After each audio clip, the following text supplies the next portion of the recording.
Episode के starting में हम देखते हैं सिटी में काइजू इमरजेंसी अलर्ट घोषित हो रहा होता है। काफका और अशीरो भाग रहे होते हैं। अचानक से भूकंप जैसा आने लगता है और सभी लोग भागने लगते हैं। न्यूज वाले उस काइजू के बारे में बताने लगते हैं। उस काइजू का फोर्टीट्यूड 6.7 है। वो अभी माचिडा में है और अब नॉर्थ की तरफ बढ़ रहा है। लोगों को इससे बचने के लिए जल्दी से जल्दी कोई एक्शन लेना चाहिए। एक बिल्डिंग से जोरदार धमाका होता है। काफका और अशीरो भाग रहे होते हैं। अशीरो गिर जाती है। काफका कहता है, मीना सब ठीक हो जाएगा, सब ठीक हो जाएगा, है ना? चलो चलते हैं। डिफेंस फोर्स वाले वहाँ से गुजर रहे होते हैं। काफका कहता है, डिफेंस फोर्स जाओ जाओ, जल्दी से उस काइजू को पकड़ो। एक बहुत ही जोरदार ब्लास्ट होता है जिसके इम्पैक्ट से काफका नीचे गिर जाता है। काफका अशीरो को ढूंढने लगता है। मीना मीना मीना मीना।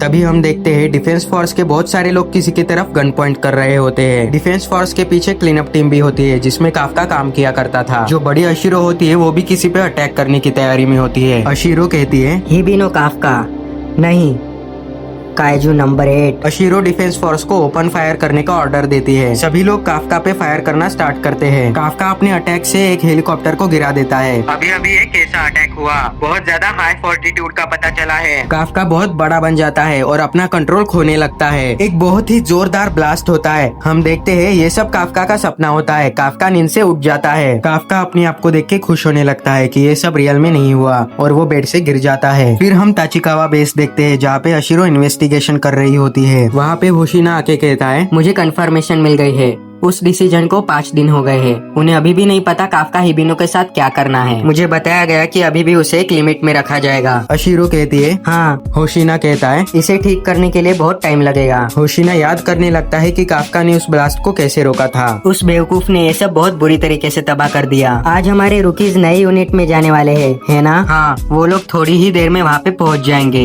यहाँ हम इचिकावा और फुरुहाशी को देखते हैं जो अपने नए यूनिट में जा रहे होते हैं। फुरुहाशी अपना फोटो खींचने के लिए एक जगह पे गाड़ी रोक देता है। फुरुहाशी इचिकावा को अपना फोटो खींचने के लिए कहता है।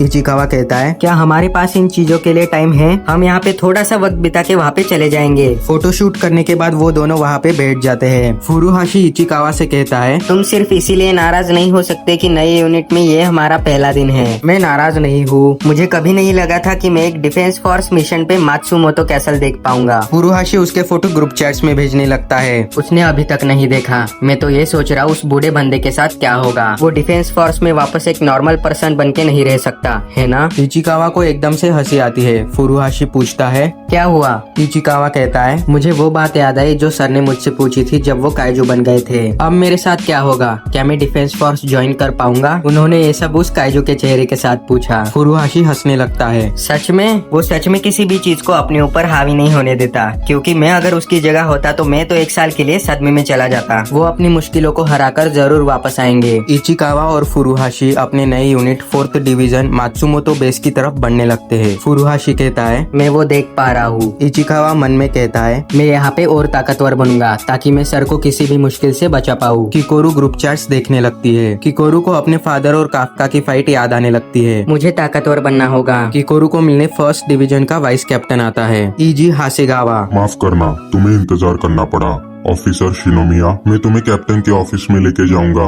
मुझे लगता है 3rd डिवीजन की कैप्टन अशीरो ने तुम्हें सब कुछ बता दिया होगा, लेकिन तुम्हें यहाँ पे तब तक रहना पड़ेगा जब तक ताचिकावा बेस वापस बन रहा है। 1st डिवीजन, जापान की सबसे पावरफुल डिवीजन, एक काइजू सुपर पावर। जब मैं अमेरिका में थी तब भी सब लोग इसका नाम जानते थे। इस पिक्चर को देख के हमें ये समझ में आ रहा है कि अशीरो भी पहले 1st डिवीजन में हुआ करती थी। मेरी स्किल्स को बेहतर बनाने के लिए ये एक परफेक्ट जगह है। इजी दरवाजा नॉक करता है। हम अंदर आने वाले हैं सर। जापान की सबसे ताकतवर डिवीजन का कैप्टन, मैं तुमसे जितना हो सके उतनी चीजें सीखूंगी। मैं तुम्हें इंट्रोड्यूस कराने जा रहा हूँ जापान के 1st डिवीजन के कैप्टन को, नारुमी गेन। नारुमी अंदर वीडियो गेम खेल रहा होता है। मैं प्लेटिनम रैंक तक पहुँचने वाला हूँ। चलो चलो चलो चलो, बस थोड़ा और। इजी दरवाजा बंद करता है। 1 सेकेंड। वाह, 5 किल और 4 लोगों की मदद, मैं प्लेटिनम रैंक तक पहुंच गया हूँ। इजी उसे पीछे से लात मारता है। नहीं, मेरा बीएस5 राक्षस कहीं के हासेगावा। मैंने आपको बताया था वो 2 बजे आने वाली है और अभी तक आपने रूम साफ नहीं की। हाँ, तुमने कहा था, पर ये मैं डिसाइड करूंगा कि जो तुमने कहा था वो मैं करूंगा या नहीं। क्या मैंने कुछ गलत कहा? इजी उसे फिर से एक लात मारता है। मुझसे इस तरीके से बात मत करो। तुमने इसे इसीलिए साफ नहीं किया क्योंकि तुम बहुत आलसी हो। मेरी सबसे बढ़िया स्केल गंडोम। क्या मैं खुद तय नहीं कर सकता कि मुझे इस रूम को कैसे यूज करना है? ये रूम तुम्हारी नहीं, डिफेंस फोर्स की है। वो जो भी हो, तुम्हें इस रूम की सफाई के बारे में ज्यादा फिक्र है तो तुम खुद इसे क्लीन क्यों नहीं करते? मुझे ये सब करने मत लगाओ। अगर ऐसी बात है तो तुम रुक जाओ। इजी नारुमी को पकड़ लेता है। इजी के ऑर्डर पे कुछ लोग रूम साफ करने लगते हैं। नारुमी कहता है, मेरी चीजों को हाथ मत लगाओ, मैं खुद कर लूंगा, मैं खुद कर लूंगा। हे, रुक जाओ। इजी नारुमी को किकोरू के पास लेके जाता है। इजी कहता है, ये नारुमी है, हमारा कैप्टन। इसे तुमसे मिलके बहुत खुशी हुई। किकोरू मन में कहती है, मेरी नजरों में इसके लिए कोई रिस्पेक्ट नहीं है। नारुमी कहता है, ओह, तो तुम हो इसाओ की लड़की जिसके बारे में सब लोग बात कर रहे थे। किकोरू मन में कहती है, नहीं नहीं, ये बेवकूफ मेरा सुपीरियर ऑफिसर है। किकोरू कहती है, मैं हूँ शिनोमिया किकोरू, 3rd डिवीजन से। मैं कुछ दिनों के लिए 1st डिवीजन में रहने वाली हूँ। आप जो चाहो मुझे ऑर्डर दे सकते हो। मुझे ये सब फॉर्मेलिटीज नहीं चाहिए। 1st डिवीजन के कैप्टन होने के नाते मुझे तुमसे सिर्फ एक चीज चाहिए, और वो है। किकोरू कहती है, वो चीज क्या हो सकती है? तभी काइजू का अलर्ट बजने लगता है। नारुमी कहता है, ओह, एक काइजू अटैक, परफेक्ट। वो चीज तुम हमें लड़ते हुए देखकर सीख सकती हो। मैं तुम्हें सबसे बढ़िया एक्सपीरियंस दूंगा। किकोरू और नारुमी एक हेलीकॉप्टर में बैठ के जाने लगते हैं। डिफेंस फोर्स काइजू पे अटैक करने के लिए सब कुछ रेडी करती है। शहर में भी इमरजेंसी अलर्ट भेजा जाता है। डिफेंस फोर्स काइजू पे मिसाइल्स और टैंक से अटैक करना स्टार्ट करती है। एक ऑफिसर कहता है, हमने उसे सक्सेसफुली नॉर्थ वेस्ट की तरफ मुड़ने के लिए मजबूर कर दिया है। वो काइजू एक ब्रिज के नीचे से जाने लगता है। उस काइजू का ब्रिज को धक्का लगने के कारण वो ब्रिज टूट जाता है। वो ऑफिसर कहता है, एक अनप्लान्ड चीज हो गई है। नारुमी कहता है, मैं नारुमी हूँ, प्लान में थोड़ा चेंज है। शिनोनोमे मिया के ताचिबाना, तुम उसान बाशी की तरफ जाओ। हासेगावा, तुम दाइको को पायर पे रहो और उसे रोकने की कोशिश करो। सभी लोग वैसा ही अटैक करना स्टार्ट करते हैं। किकोरू कहती है, बढ़िया, अब काइजू के सारे मूवमेंट्स पे इनका कंट्रोल है। इनकी यूनिक एबिलिटीज की वजह से ये सब हो पा रहा है। इन सभी ने पक्का कम से कम 40% से ज्यादा कॉम्बैट पावर अनलिश की है। ये सभी लोग एक एवरेज प्लेटून लीडर से बहुत ज्यादा ताकतवर है। नारुमी से एक ऑफिसर कहता है, हमने उसे न्यूट्रलाइजेशन पॉइंट बी तक पहुंचा दिया है। नारुमी कहता है, ठीक है, जाने का टाइम हो गया है। मैनर्स, क्लीनलीनेस, हार्डवर्क, ग्रेस, मुझे इन सब में से तुमसे कुछ भी नहीं चाहिए। मैं बस एक ही चीज चाहता हूँ। इतना कह के नारुमी हेलीकॉप्टर से कूद जाता है और अपने वेपन से उस काइजू पे अटैक करता है। वो अपने वेपन को उस काइजू के बॉडी में घुसा के ट्रिगर दबाता है। वो जैसे ही ट्रिगर दबाता है, पूरा काइजू फट जाता है।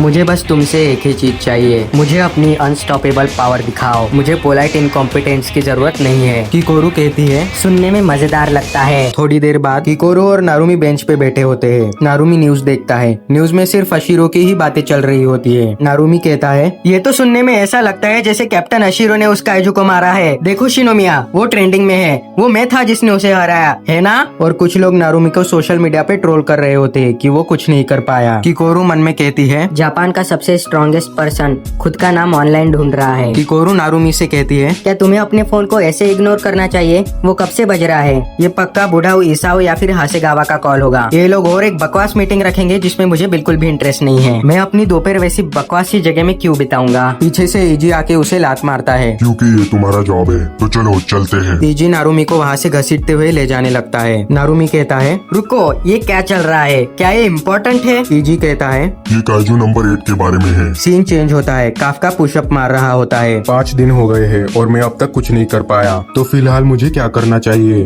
मैं कुछ भी करने के लिए तैयार हूँ। तभी कुछ लोग काफका को डायरेक्टर के ऑफिस ले जाने के लिए आते हैं। काफका मन में कहता है, रुको, क्या ये 1st डिवीजन का कैप्टन नारुमी गेन है? ये यहाँ पे क्या कर रहा है? इसाओ कहता है, हिबिनो काफका, मैं तुम्हें 1st डिवीजन में भेज रहा हूँ। इतिहास का सबसे ताकतवर काइजू और सबसे ताकतवर एंटी काइजू फोर्स साथ में काम करेंगे ताकि हम एक ऐसी डिवीजन बना सके जो आने वाले किसी भी मुसीबत का सामना कर पाए। अगले मिशन में अपने आप को प्रूव करो ताकि सब लोग तुम्हें एक्सेप्ट कर पाए, और अगर तुम ये नहीं कर पाए तो डिफेंस फोर्स में तुम्हारे लिए कोई जगह नहीं रहेगी। काफका मन में कहता है, मुझे काइजू नंबर 8 का 1st डिवीजन में जाने का आइडिया बिल्कुल पसंद नहीं आया, लेकिन पहले मुझे सरवाइव करना होगा। काफका कहता है, ठीक है, मैं करूँगा। नारुमी कहता है, पर मुझे ये आइडिया पसंद नहीं है। एक स्ट्रॉन्गेस्ट डिवीजन बनाने के लिए जिस चीज की हमें जरूरत है वो मैं ही हूँ, माफ करना। नारुमी वहाँ से जाने लगता है। इसाओ कहता है, इतना काफी नहीं है। काइजू नंबर 9 किसी भी ह्यूमन की बॉडी में घुस के उसे यूज कर सकता है, और काइजू नंबर 10 ने डिफेंस फोर्स पे खतरनाक अटैक किया था। पहले हमने जैसे काइजूस देखे थे ये उनसे बहुत ज्यादा अलग है। हमने हर दिन बेटर बन के काफी सारे काइजू डिजास्टर्स का सामना किया है, पर अभी जिस तरीके से काइजू काइजूस इवॉल्व हो रहे हैं हम उसे नहीं समझ पा रहे। अगर हम अपनी ताकत के दम पे ये कंसीडर करते हैं कि जो भी होगा वो संभाल लेंगे तो काइजूस अलग तरीके से रूल करके हम पे अटैक करेंगे, जिससे बहुत ज्यादा तबाही होगी। इसीलिए हमें भी इवॉल्व करना चाहिए।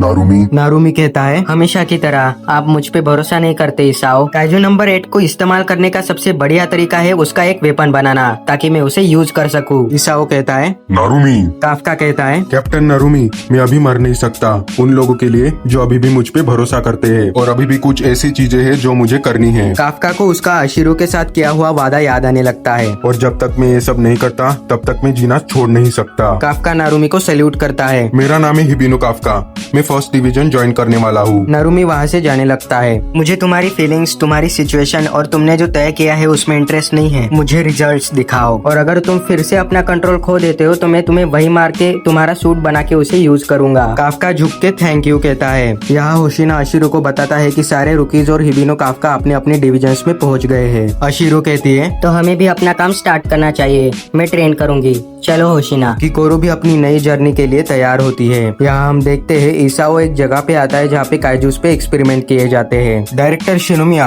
हम आप ही का इंतजार कर रहे थे, वो इस तरफ है। फिर हमें थोड़ी देर बाद सिटी का व्यू दिखाया जाता है जहाँ पे अर्थक्वेक आने लगता है। लोगों को समझ में आ जाता है कि काइजू आने वाला है। लोगों को लगने लगता है कि बाकी सारे काइजूस की तरह भी ये भी जल्दी ही निपट जाएगा, पर सारी बिल्डिंग्स नीचे गिरने लगती है, सब कुछ तबाह होने लगता है, सारे घर तबाह होने लगते हैं और इस सीन के साथ ये एपिसोड एंड हो जाता है।